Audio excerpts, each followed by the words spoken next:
Hi, it's Rev Kymmi. Thank you so much for joining us.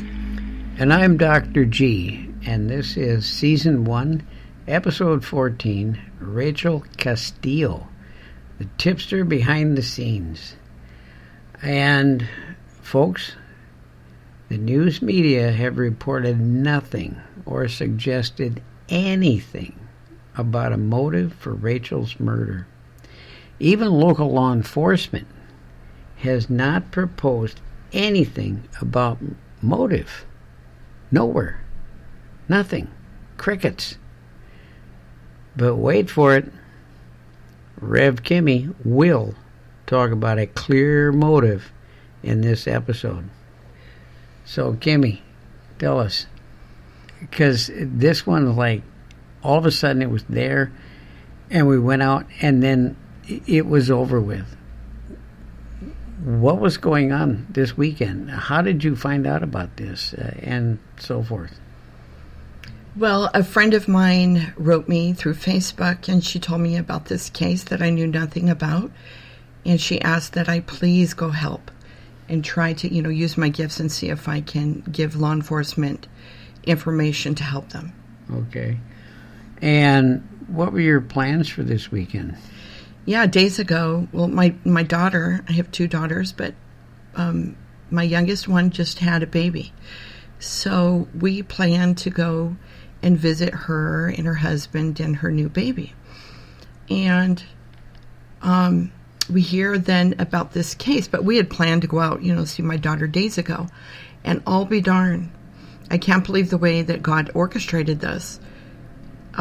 Rachel lived like she's neighbors to my daughter. And we were going out there on Sunday. So I thought, okay, and that's when I heard about this case Sunday morning. So I'm like, okay, well, we'll be right like around the corner or across the street from Rachel's apartment. So what we'll do is just go over there and work it some on Sunday, yesterday. Yeah. Yeah, it was really phenomenal, folks. Kymmi let me know about this, and so I started doing what I do best, as a crime mapper and victimologist. I got online and started looking.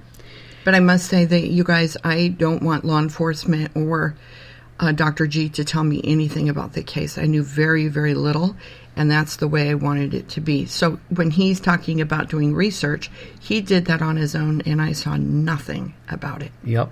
I didn't even know exactly where she lived when we went to her apartment. Yeah, in fact, it wasn't until I even told you that it wasn't a stone's throw away, but it was shouting distance. It was shouting distance from your daughter's apartment over to where Rachel lived. I mean, it's scary. I mean, that really brings it home. That rooster was right there. Yeah, and they're at the same age as well. Oh, yeah. So here's what I found doing a quick search online of the characteristics or demographics, whatever you want to call them, of Rachel Lynn Castillo, 25 years old, female, Latina, 5'2", 105 pounds, brown hair, brown eyes with glasses, and Catholic. She has two children, two sons, 5 and 2, ages 5 and 2, and a beautiful young mother with two beautiful little children.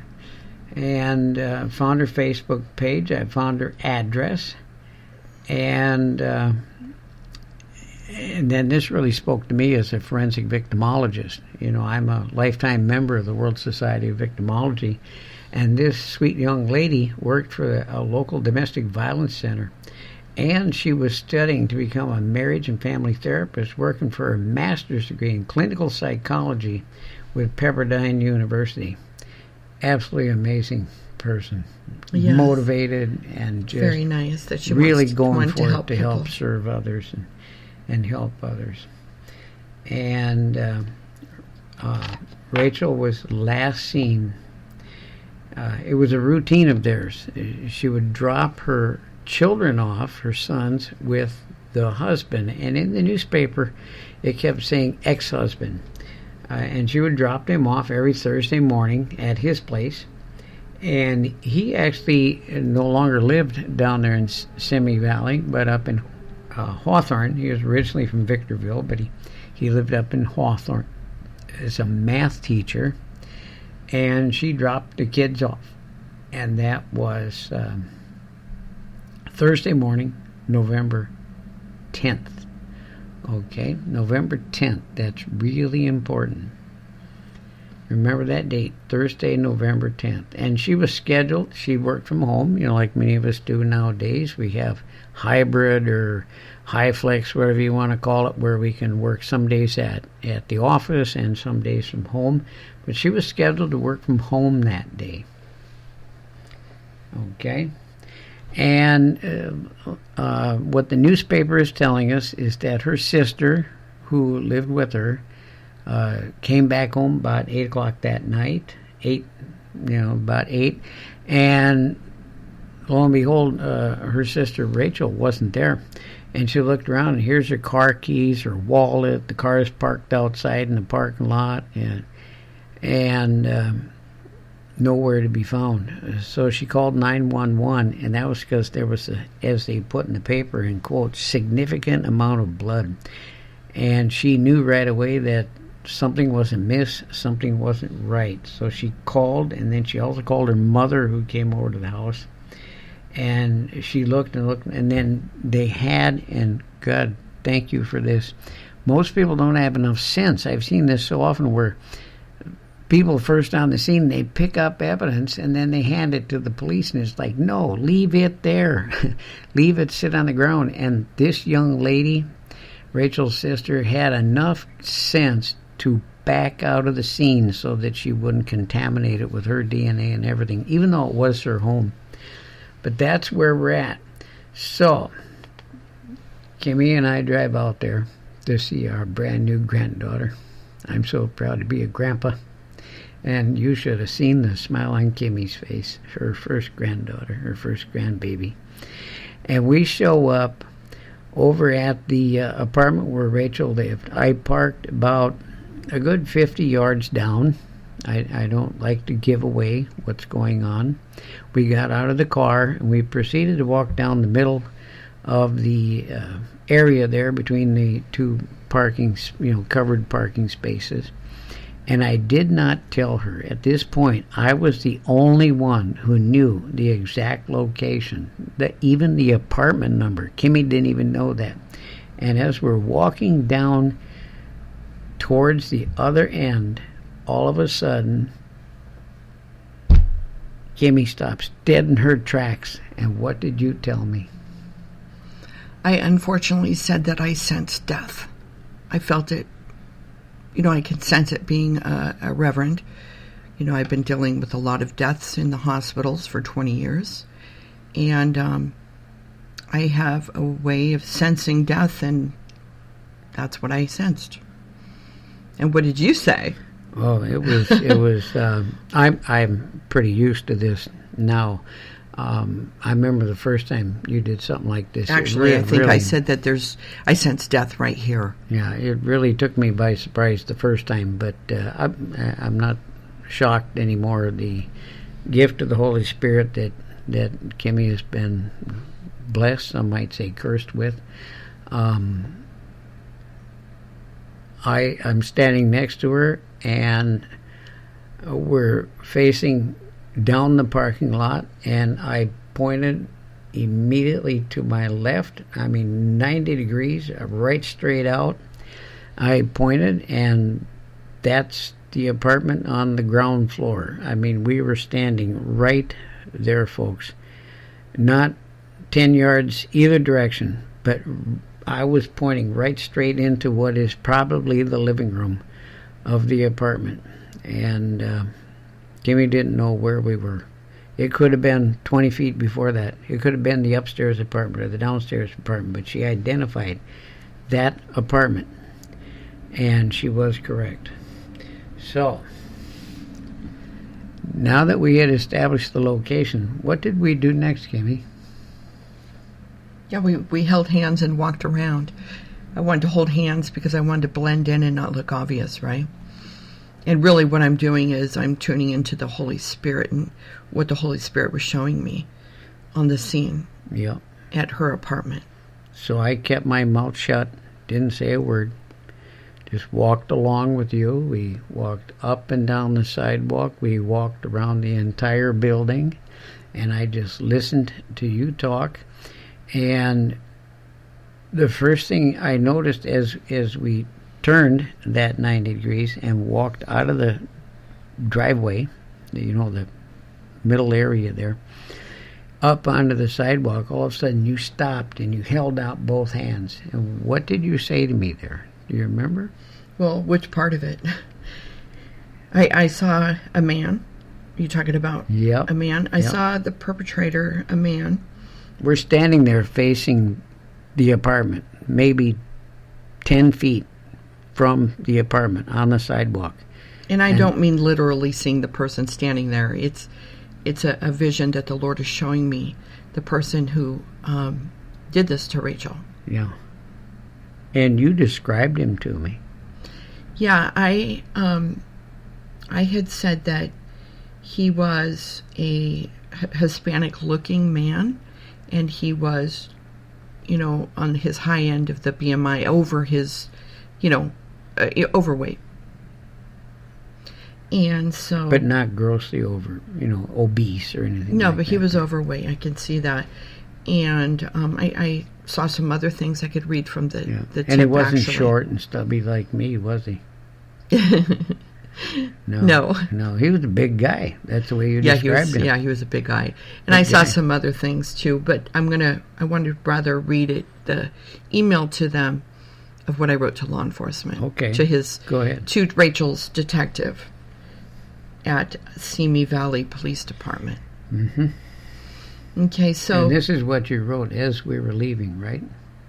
Yeah, I was in the car doing this, so it's a little sloppy, but hey, you just got to get the word out fast. That's right. So what I did initially, after my friend, we decided we're going to do this before we drive out to Simi Valley. I did my introduction email to the lead detective. First, I called the police department to find out who is handling Rachel's case. And they told me the detective's name and email address. So I emailed him directly, gave him an introduction, my law enforcement reference for him, and as well as a whole bunch of cases that I've been successful on, a whole bunch of other police chiefs and sheriffs and other detectives throughout our country that I have assisted in this same way. Mm-hmm. So then, when we're done walking around, you're driving, we're leaving Rachel's apartment, and I'm trying to type this on my cell phone, so I'm going to read the tip. So I wrote, preliminary report, this is tentative only, because I needed to pray more. This is only just from walking around her apartment, right? But I wanted to know this information as soon as possible because we were going back to my daughter's, visit a little longer, and then we had to drive home. And then when I got home, I was going to finish working her case more and email detectives. So here's what I wrote. We are just leaving Rachel's apartment complex, and I need to... Oh, I told him about how I picked up on death, and then my husband said she lives right there. And it's exactly where I had picked up on it. Yeah. I said, this is my preliminary and absolutely not concrete info. I need to go home and pray and work the case remotely from there to get more info. For now, the tentative is following. Number 1, I am very sorry to report to you that she was murdered inside her apartment by, and I said Hispanic heavyset male. Now, I wrote Hispanic because I saw the color of his skin is like the brown. And I said, I do not pick up a love interest was with this person. I do not believe that it is her husband, but I must go home to verify. I need to find a photo of her husband and rule him out. And at the time, I did not even know his name. I know nothing about her husband, okay? I didn't either, no. This man was absolutely pissed off at her, and he murdered her out of vengeance. She did something to him, his family, that she had ruined his family, and this was his perspective. He murdered her in her apartment and carried her out in something that he may have brought with him or taken from her house, such as a blanket, a bedsheet, or something similar. He then threw her in the trunk of his car and took off. We looked for video cameras and saw none. I know that they had electronic communication tie. They had spoken via email or similar, like text. Get a search warrant into her emails and other accounts and search for a man who was totally pissed off at her. Search and go question him about his whereabouts and his alibi. I don't think a knife was used. I think maybe possibly a tool of sorts to strike her with. Anything missing from her home? If not, maybe he brought it with him. And look for possible weapons at suspect's home. Test for DNA, I meant on those devices as well, or tools. Mm-hmm. Looking for blood, right, her blood. And then I said, I will write you more solid information when I get home. And then I said, in his service, Rev. Kymmi. Okay. So, yeah. This is just tentative, right? I'm seeing what the man looks like, clear as day. Okay, God showed me the guy. And I wasn't feeling that they were in a love relationship, in which they weren't. Well, we didn't know that then, did we? No. But I knew that he was mad over some kind of her ruining his family. So, that is all I knew at the time, and I wanted the police to know that right away. And so I had emailed them in the car. Okay, so we went back and got to hug and kiss and play with the little baby, and then we headed home. And when we got home, the first thing I did went major into trying to find the husband's name. Yeah, we didn't know. I didn't know what he looked like. We had no clue who he was. He could have been a Martian. Could have been green. We don't know. Or one of those little grays. But it turns out his name is Zarbab, a.k.a. Bobby, Ollie. And like I said, even in the media, they kept referring to him as ex-husband. And he's 25 years old. He's a male. And white, you call that white, brown, but his ethnic background is Pakistani. He is dark complected. He has dark black hair. He's 5'10", 215 pounds. On booking information we found later. But when I found his Facebook and looked at pictures, yeah, he is overweight. And I would say he weighs more than 215 in those pictures. He looks heavier.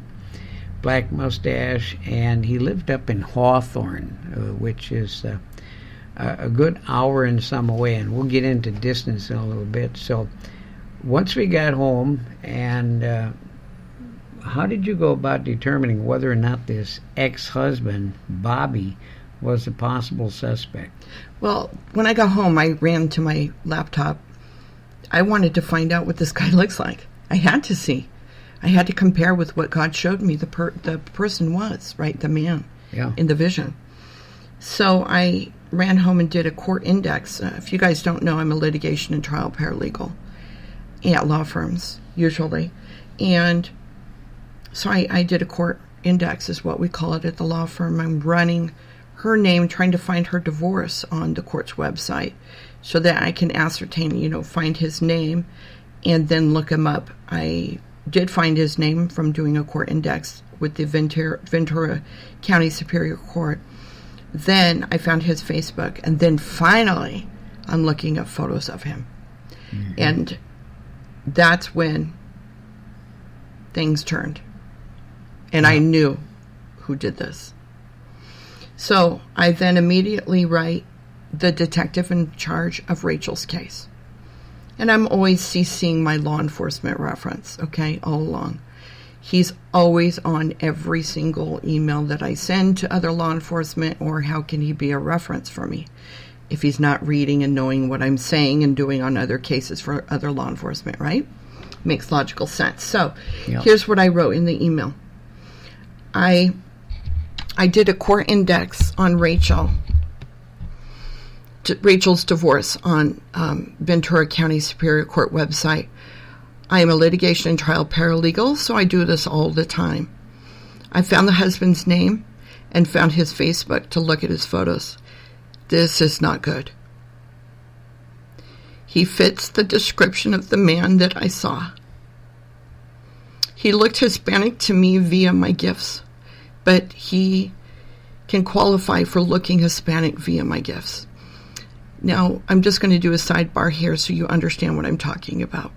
When I'm working cases remotely, which people call, I guess, who are psychics, they call it remote viewing. And that's what I'm doing, right? Yep. I am looking from home. I'm looking from afar. And God, in this vision, he looks Hispanic, right? But he's not. He's, what is he? He's Pakistani. And so, like, on the case of Kristen Smart, if you go listen to that episode, I worked that case from afar, from home in Southern California. And I saw Ruben's house as light gray, but in real life, it's light blue. So the two look similar when you're looking remotely.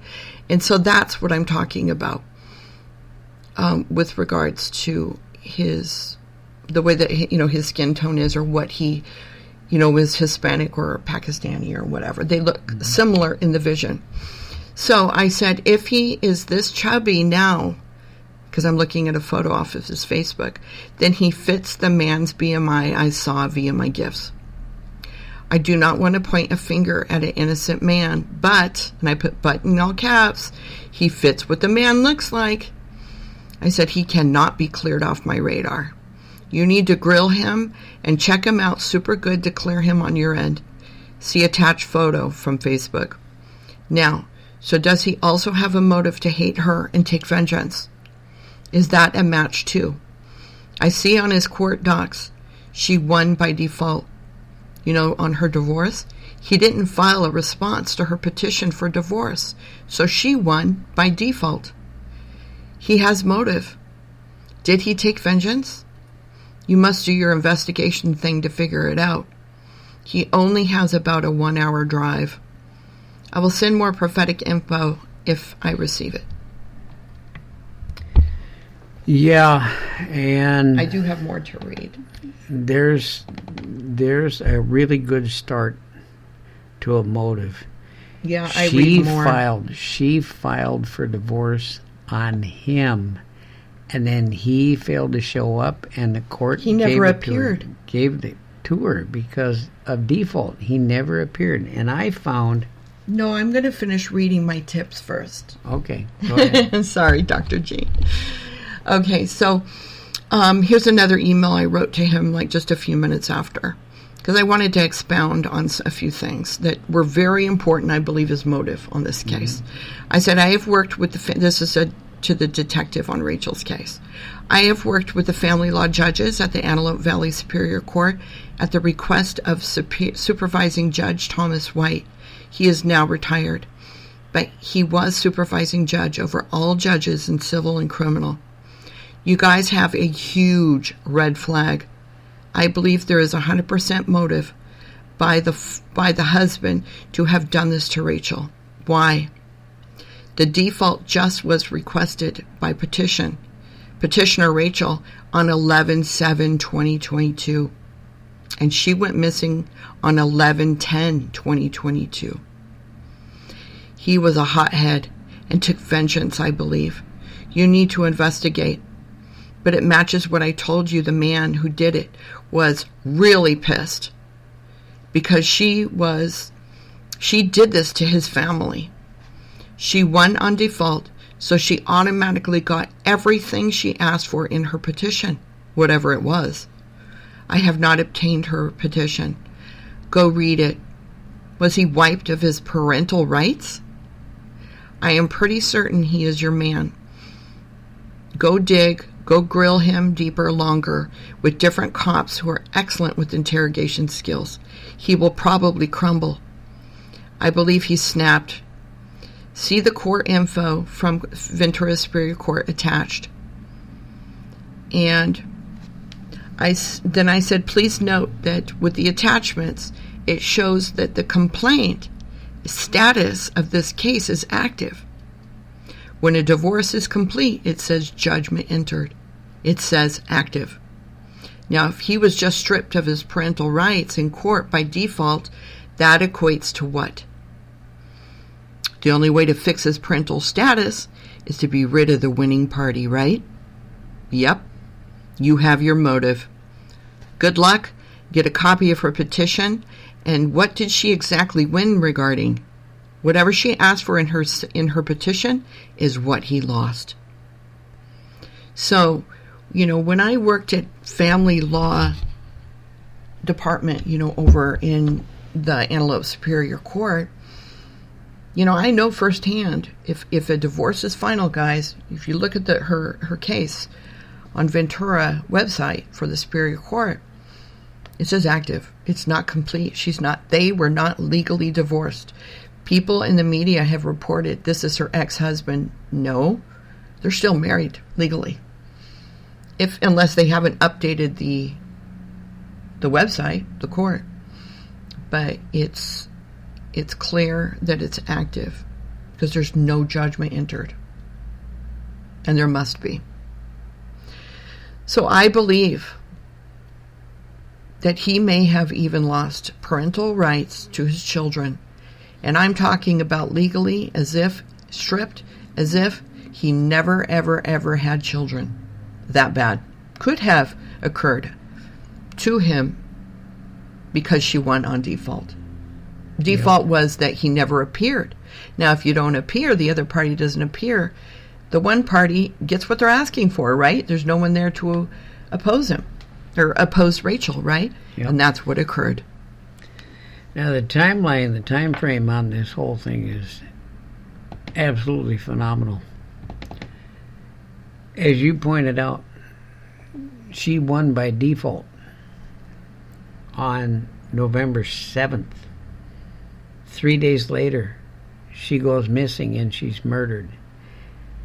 And then 3 days after that, 11/13, the police already have a suspect in custody, arrested, charged, and jailed in confinement. That is impressive. That is some impressive policing. Yes. I have one more tip email to Rachel's detective that I want to read that occurred prior to any announcement with regards to all of these emails, guys, were done prior to an announcement by the police to the media that there's an arrest, that they found her body and stuff like that. So here I write him just a few minutes later, okay? And I have a few more thoughts. Number one, why didn't the husband, and I say husband because they are not legally divorced, yet per the court record, status is active. Why didn't the husband have an attorney and appear in court? Was it always his plan to be rid of her and just wait for the perfect time? See, I'm just trying to give them food for thought, right? Ways to dig. Number two, the condition of her apartment reflects no forced entry. That equates to that she knew the person and let him in. She knew him and vice versa. That equates to the husband. Number three, who knew the kids wouldn't be with her in her apartment? And who knew her sister would not be home? Who knew her schedule? That equates to her husband. Number four, the condition of the crime scene, her apartment, all the blood, there was a lot of blood, equates to someone who knew the victim. And with all the blood equates also to that it was personal. Someone did it who knew her. Who had recent issues with her to execute vengeance? That equates also to the husband. He just lost in court on 11/7/2022, on November 7th, just a couple of days before she went missing. However, the court record reflects husband had no attorney of record. It does not even show that he ever paid any appearance filing fee. She too had no attorney of record. She represented herself. The court record reflects she was in pro per, and that means she's representing herself. They had no middle person. They communicated directly to each other. Therefore, she won on default. She knew. He did not, till she told him in a text or via email. He read it a day or so after she won on default, I betcha. Right? And that's why it was so close to the time that she went missing. Then I believe that adrenaline kicked in and vengeance had to happen. I bet you he is the person who has the kids this very second, doesn't he? I said, yep. He is a math teacher. He should crumble with the right cop interrogating him. Then I say, I am done with this case and closing my prophetic analysis on this case. Questions? Reach out to me. Praying for you all. In his service, Rev. Kymmi. And that was my last email to them. And then we hear later on yesterday evening, that they found her body. Yeah. And they had arrested him. Yeah. Her husband. Yeah, they arrested him in the afternoon out at his parents' place in Victorville. Now, keep in mind, her apartment was in Simi Valley. He lived in Hawthorne. They arrested him in Victorville, and they recovered her out in Antelope Valley, which is out on the western edge of the Mojave Desert. I think it was by Victorville, wasn't it? Yeah, west of it. So I did some quick mapping, and I found that from Bobby's home in Hawthorne to Rachel's in Simi Valley was about 52 to 55 miles, depending on which route you take, and it takes about an hour and a half to drive one way. From Bobby's, the ex-husband, the husband's home, to Antelope Valley, where her body was recovered, is about 80 to 90 miles and takes about 2 to 2.25 hours to drive. And the shortest distance from the desert to Victorville is about 70 miles and takes about 1 hour and 20 minutes to drive. So now here's the question, and I don't know what to say there. The media has said nothing. We'll see what comes out. But he picked up, the boys were dropped off at his home, and so now all this time, this requires some driving. He has to drive back down to Simi Valley. He has to commit the murder. He has to then drive up there to Antelope Valley and get rid of the body, and then show up back at his parents, and it's back and forth, back and forth. Where were the boys? Where were the kids?